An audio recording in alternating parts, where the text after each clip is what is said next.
বর্তমানে বাংলাদেশকে টার্গেট করছে তিনটা দেশ, একেবারে কঠিন ভাবে টার্গেট করছে। তার মধ্যে একেবারে এক নম্বরে টার্গেট করছে কি ভারত, তারপরে আমেরিকা এবং তারপরে চায়না। এখন ভারত টার্গেট টার্গেট করছে বস্তুত তার নিরাপত্তার স্বার্থে। এই যে বাংলাদেশে আবার জঙ্গি উত্থান যদি হয়, তারপরে তাদের সেভেন সিস্টার্স এর বিচ্ছিন্নতাবাদী আন্দোলনের লোকজনকে যদি আবার বাংলাদেশ নতুন পরিস্থিতিতে আশ্রয় প্রশ্রয় দেয়, ভারতের চিন্তা কিন্তু সেটা। ভারতের চিন্তা কিন্তু অন্য কোনোটাই না। যে যত কথাই বলুক, ওই যে বাংলাদেশ ভারতের একটা বিশাল বাজার, ভাই এগুলো হলো অপশনাল বা বোনাস, কিন্তু মূল দুশ্চিন্তা ভারতের ওটা না। বাংলাদেশের বাজারে ভারত কোনো কিছু রপ্তানি না করলেও ভারতের কিছু যায় আসে না, তাতে তাতে তাদের ওই যে অর্থনৈতিক তেমন কোনো ক্ষতি হয় না। আর ওই ভিসা টিসা বন্ধ রাখলে বড় জোর কলকাতার কিছু ব্যবসায়ীর ক্ষতি হয়, তাতে গোটা ভারতের কিছুই যায় আসে না এবং পশ্চিমবঙ্গেরও কিছু যায় আসে না। এটাই কিন্তু বাস্তবতা। চীন টার্গেট করছে বাংলাদেশকে, কারণ চীন হলো উদীয়মান পরাশক্তি, অর্থনৈতিক এবং সামরিক। তো তার এখন তো প্রভাব বলয় বাড়াতে হবে। দক্ষিণ চীন সাগরের আশেপাশে বিভিন্ন দেশে মোটামুটি কিছুটা প্রভাব বিস্তার করে এখন সে সেটাকে সম্প্রসারিত করছে।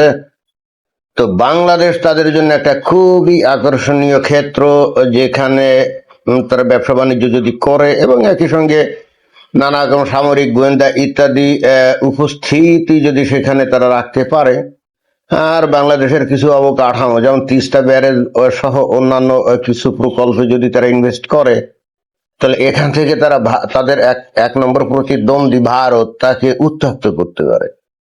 এবং সেই ক্ষেত্রে অন্য যে কোনো দেশের চাইতে বাংলাদেশের ভৌগোলিক অবস্থান কিন্তু অত্যন্ত আকর্ষণীয়। কারণ বাংলাদেশের চারপাশে মানে তিন পাশে তো প্রায় কি ভারত, তাই না? আর এদিকে বঙ্গোপসাগর, বাংলাদেশের যে বন্দর টন্দর আছে সেগুলো ব্যবহার করে তাহলে চীন ভারতের উপর একটা প্রেসার ক্রিয়েট করতে পারে। ওই জন্য বাংলাদেশের সাথে তার টার্গেট, বাংলাদেশের ওপর তার টার্গেট। এখন আমেরিকা কি কারণে বাংলাদেশকে টার্গেট করছে? আমেরিকা তো বিশাল পরাশক্তি, বাংলাদেশের মতো এত ছোট তুচ্ছ একটা দেশকে টার্গেট করার তো তার তেমন কোনো দরকার নাই। যুক্তির খাতিরে সেরকম মনে হয়, বাট বাস্তবতাটা একটু ভিন্ন।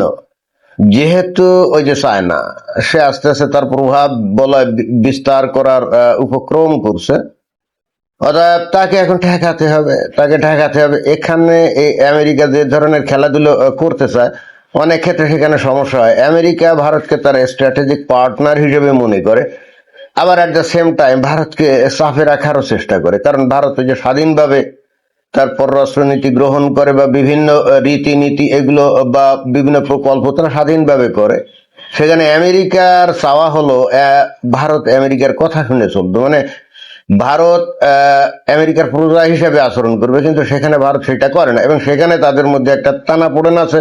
আবার এট দ্য সেম টাইম ভারতকে তারা স্ট্র্যাটেজিক পার্টনার হিসেবে গণ্য করে, যাকে দিয়ে নাকি তারা চায়নাকে ঠেকাতে চায়। তো এখানে আমেরিকা আসলে অনেক ক্ষেত্রে কি যে করতেছে সেটা নিজেরাও বোঝা যায় না। যদি আমি পার্টনার হিসাবে দেখি যাকে দিয়ে আমি চায়নাকে থামাবো, তাহলে তাকে তাকে বিরক্ত করা তো উচিত না, তাই না? কিন্তু যুগের পর যুগ ধরে আমরা দেখে আসছি, সেই ভারতকে যদিও স্ট্র্যাটেজিক পার্টনার হিসেবে দেখে, তারপরও ভারতকে আমেরিকা প্রতিনিয়ত উত্ত্যক্ত করে নানাভাবে। এটা যে কিছুদিন আগে যে খালি শুল্ক যুদ্ধ টুদ্ধ এইগুলো নিয়ে যে করলো তা কিন্তু না। সামরিক ভাবেও যেমন ওদিকে পশ্চিমে পাকিস্তানকে লেলিয়ে দিয়েছে, আর এদিকে বাংলাদেশকে লেলিয়ে দেওয়ার জন্য তারা নানা রকম কর্মকাণ্ড করে যাচ্ছে। আবার এট দ্য সেম টাইম তারা ভারতের বন্ধুত্ব চায়, ভারতের পার্টনারশিপ চায়। এটা খুব জটিল একটা সম্পর্ক। এখন সেই ভারতকে নিজের অধীনস্থ রাখা বা নিয়ন্ত্রণে রাখার জন্য এই আমেরিকার বাংলাদেশকে দরকার। বাংলাদেশে যদি আমেরিকা কি করতে মানে মৌলবাদীদের উস্কানি দিয়ে তাদেরকে দিয়ে মনে করেন যে এই যে বর্তমানে যে ঘটনাগুলো হচ্ছে, যেমন তৌহিদি জনতা তারা ওই যে কলেমার পতাকা নিয়ে সারা বাংলাদেশ দাবড়ে বেড়াচ্ছে, তাই না? এটা মনে করার কোনো কারণ নাই যে এর পেছনে কোনো আন্তর্জাতিক ষড়যন্ত্র নাই। এখানে কিন্তু মনে করার যথেষ্ট কারণ আছে যে এর পেছনে হয়তো আমেরিকা আছে। কেন আমেরিকা আছে? কারণ বাংলাদেশকে এখন আমেরিকারও দরকার। কারণ আমেরিকা কি করবে, এখানে ঘাটি মাটি গাড়বে, গেড়ে এখানে চীনের ওপর নজরদারি তো অবশ্যই করবে এবং একই সঙ্গে এই ভারতের উপরও নজরদারি করবে, আর বিশেষ করে বঙ্গোপসাগরে তারা একটা নিয়ন্ত্রণ নিতে চাচ্ছে, এবং তার জন্য তো একটা ঘাঁটি দরকার। তো সেইটা কিন্তু তারা পেয়ে গেছে, মানে পেয়ে যাওয়ার মতো একটা অবস্থা। মোহাম্মদ ইউনূস বস্তুত সেই ব্যবস্থাটাই করার জন্য ক্ষমতা আসছিল, যেটা আমরা জানি। তো এখন ঘটনা হচ্ছে যে বর্তমানে এই মাত্র 2 দিন আগে যে বাংলাদেশের প্রধানমন্ত্রী চায়না সফর করে আসলো, তাই না? এই চায়না সফরটা কিন্তু একই সাথে ভারত এবং আমেরিকা দুইজনকে খেপিয়েছে, এতে কিন্তু কোনো সন্দেহ নেই। হয়তো চায়না থেকে খুব বেশি প্রাপ্তি যোগ কিছু ঘটে নাই, কিন্তু তারপরেও ভারত এবং আমেরিকা এরা দুইজনের কেউই কিন্তু এই তারেক রহমানের এই মুভমেন্ট এটা কিন্তু ভালোভাবে নেয় নাই। তার কারণ হচ্ছে আমেরিকা বলছে যে আমার কল্যাণে তুমি লন্ডন থেকে বাংলাদেশে আসলে, তুমি 1 বছর হয়ে গেছিল তুমি বাংলাদেশে মুভ করতে পারছিলে না, এবং ভারতের বক্তব্য একই, যে আমারও সমর্থন ছিল তাই তুমি বাংলাদেশে আসছো, আসার পর তুমি এসে আমাদের সঙ্গে বিট্টে করছো। ভারত মনে করছিল যে বাংলাদেশের প্রধানমন্ত্রী সর্বপ্রথম তাদের দেশে ইয়েতে যাবে, সফরে যাবে, এবং তার জন্য কিন্তু তারা অনেক আকার ইঙ্গিত দিচ্ছিল যে বেগম খালেদা জিয়ার যে জানাজা অনুষ্ঠানে সেখানে তাদের উচ্চ পর্যায়ের প্রতিনিধি আসলো না। তারপরে নরেন্দ্র মোদীর একেবারে দাওয়াতপত্র এই তারেক রহমানকে দিছিল, যে এবং সেখানে বলা হয়েছিল যে তারেক রহমান যেন ইয়েতে যায়, এই ভারতে সফরে যায়, তাই না? আবার ওদিকে ওই 12 ফেব্রুয়ারি মোহাম্মদ ইউনূস যে চুক্তি করছিল আমেরিকার সাথে, সেখানে যা কিছু দরকার অস্ত্রপাতি এটা ওটা সেটা নানা কিছু সব আমেরিকা থেকে কিনতে হবে, এই ধরনের বিষয় আসা আছে না। এবং এই কাজটা তো করছিল যে বাংলাদেশ বস্তুত চীনের দিকে যাতে বেশি করে ঝুঁকে না যায় এটাকে থামানোর জন্য। তাহলে ঘটনা কি দাঁড়াচ্ছে, এই যে তারেক রহমান আমাদের বাংলাদেশের প্রধানমন্ত্রী উনি চলে গেলেন চীনে, তাহলে একই সঙ্গে আমেরিকাকেও কিন্তু উনি খেপালেন এবং ভারতকেও খেপালেন। কিন্তু কথা হচ্ছে এত কিছুর পরে উনি চায়নাতে গেলেন কেন? কারণ ওনার মনে হয়েছে বাংলাদেশে এখন বিদেশি বিনিয়োগ দরকার, কারণ বাংলাদেশে ব্যাপকভাবে অর্থনৈতিক ধস নামছে, বেকারত্ব বেড়ে গেছে, এখন চট জলদি বাংলাদেশে বিনিয়োগ দরকার। আর পৃথিবীতে এখন বিনিয়োগ করার জন্য সবচাইতে বেশি ক্ষমতা রাখে চায়না। সুতরাং তাকে গিয়ে যদি ধরাচড়া করা যায়, তাহলে তারা হয়তো বাংলাদেশে বিনিয়োগ করলে বাংলাদেশের পরিস্থিতি চেঞ্জ হতে পারে। এই ধরনের বুদ্ধি তাকে কেউ বা কারা দিয়েছে, এবং সেই বুদ্ধিতে উনি চায়নায় চলে গেছেন। এখন চায়নায় গিয়ে যে উনি বাংলাদেশে যে ব্যাপক বিনিয়োগের কোনো সম্ভাবনা তৈরি করছেন বা চায়না কোনো প্রতিশ্রুতি দিয়েছে তা কিন্তু না। তাহলে ফলাফল হলো কি, চায়না যে সফর এটাও কিন্তু প্রকৃতপক্ষে যদি আপনি ভালো করে বিচার বিশ্লেষণ করেন, কিছু MOU স্বাক্ষর হয়েছে ঠিকই, কিন্তু এই চায়না থেকে সুনির্দিষ্টভাবে ওই কোনো বিনিয়োগ তারা করবে এই ধরনের কোনো প্রতিশ্রুতি কিন্তু তারা দেয়নি। শুধুমাত্র ওই যে মংলা বন্দরে ওখানে ওই কিছু জমি 110-15 একর জমি, সেখানে একটা ইপিজেড করবে, এই ধরনের একটা কথাবার্তা বলছে, ব্যাস। তো তাতে কিন্তু কিছুই যায় হয় না। ওই ধরনের ইপিজেড করলে ওইটায় বিনিয়োগ করতে করতে বহু বছর লেগে যায়। কিন্তু কথা হচ্ছে সেই বিনিয়োগও করবে কিনা সেটাও নির্ভর করে বাংলাদেশের রাজনৈতিক পরিস্থিতির উপর, তাই না? এবং এই যে আমরা একটা ইন্টারেস্টিং ব্যাপার খেয়াল করলাম যে বাংলাদেশে হঠাৎ করে তৌহিদি জনতা কালেমার পতাকা নিয়ে সারা বাংলাদেশে দাবড়ে বেড়াচ্ছে। এর মানে কি? এর মানে হচ্ছে বাংলাদেশকে, এবং আমার কাছে কিন্তু এখন মনে হয় যে ওই শেখ হাসিনার পতন যেমন আমেরিকার মেটিকুলাস ডিজাইনে হয়েছিল, এবং তখনও কিন্তু তৌহিদি জনতার বিশাল একটা অংশগ্রহণ ছিল, তাই না? খালি ছাত্র জনতা না, তৌহিদি জনতার একটা বিশাল অংশগ্রহণ কিন্তু সেখানে ছিল।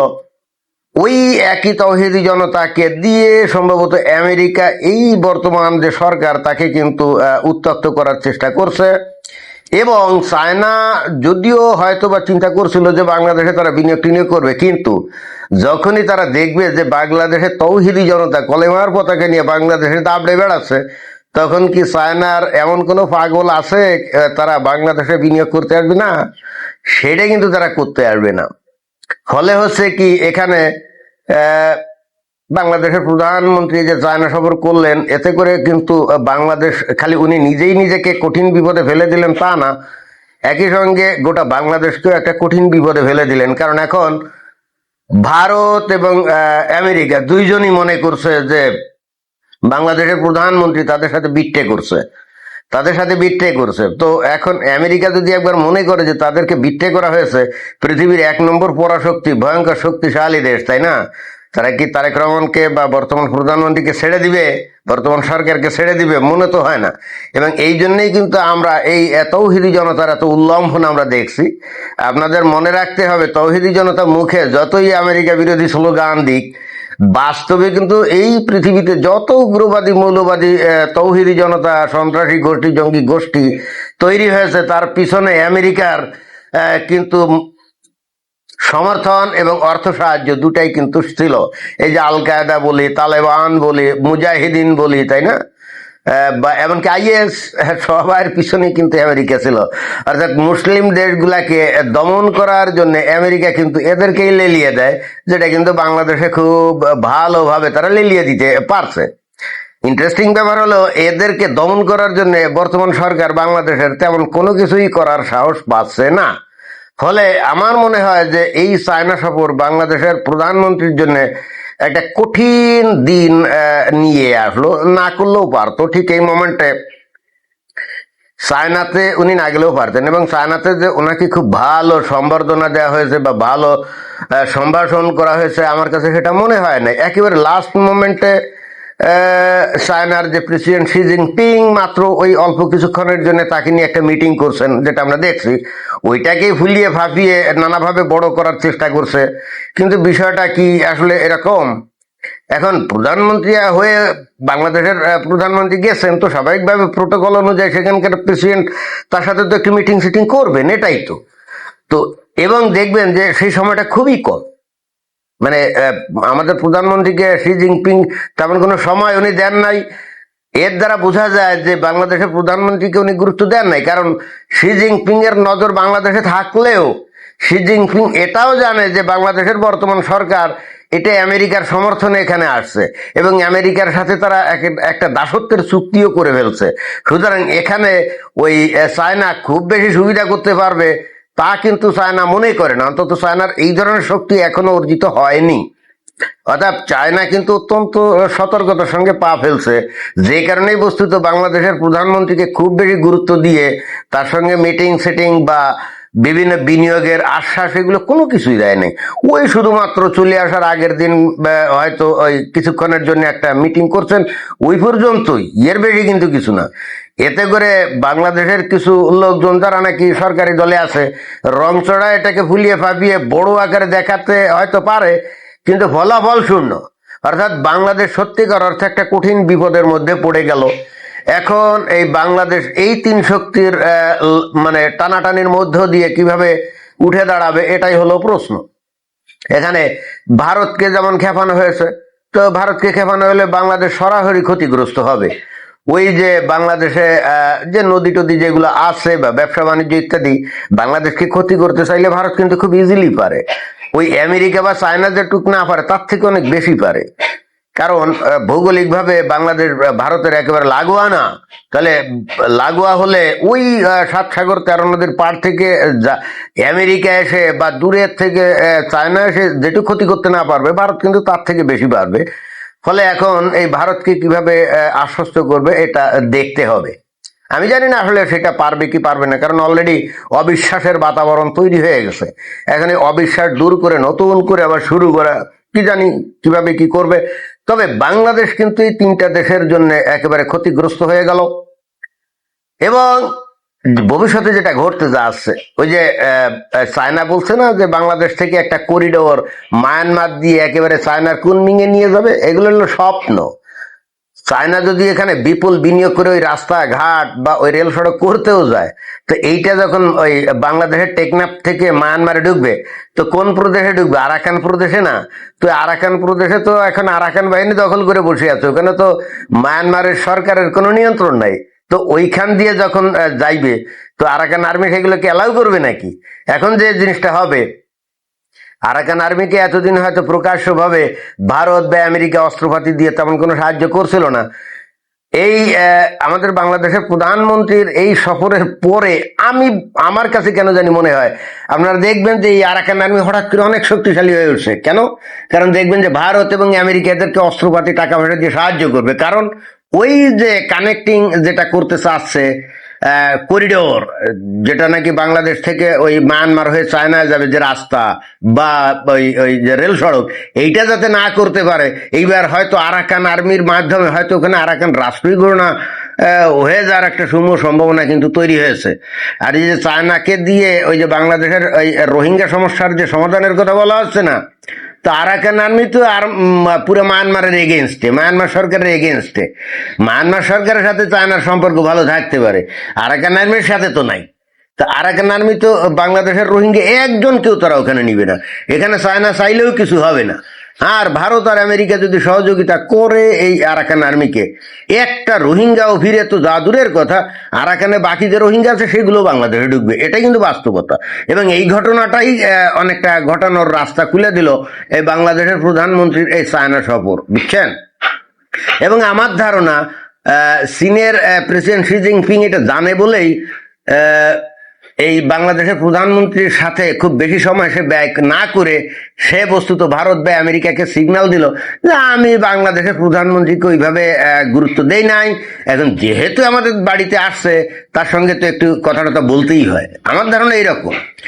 তো যাই হোক, এখানে অনেক খেলাধুলা চলছে, তবে বাংলাদেশ যে একটা কঠিন পরিস্থিতিতে চলে গেল, এবং একই সঙ্গে বাংলাদেশের বর্তমান সরকার যে খুবই অদূরদর্শী, আসলে কার সাথে কি করতে হবে বা কাদের সাথে কি ব্যালেন্স করে চলতে হবে, এই ধরনের দক্ষতা এবং অভিজ্ঞতার যে ব্যাপক একটা অভাব যে ফুটে উঠলো, সেটা কিন্তু আমরা দেখতে পেলাম। এখন দেখা যাক বাংলাদেশের বর্তমান সরকার কিভাবে এই তৌহিদি জনতা অর্থাৎ এই কলেমাপন্থী দলকে, বিশেষ করে আইএস পন্থী দলকে কিভাবে মোকাবেলা করে।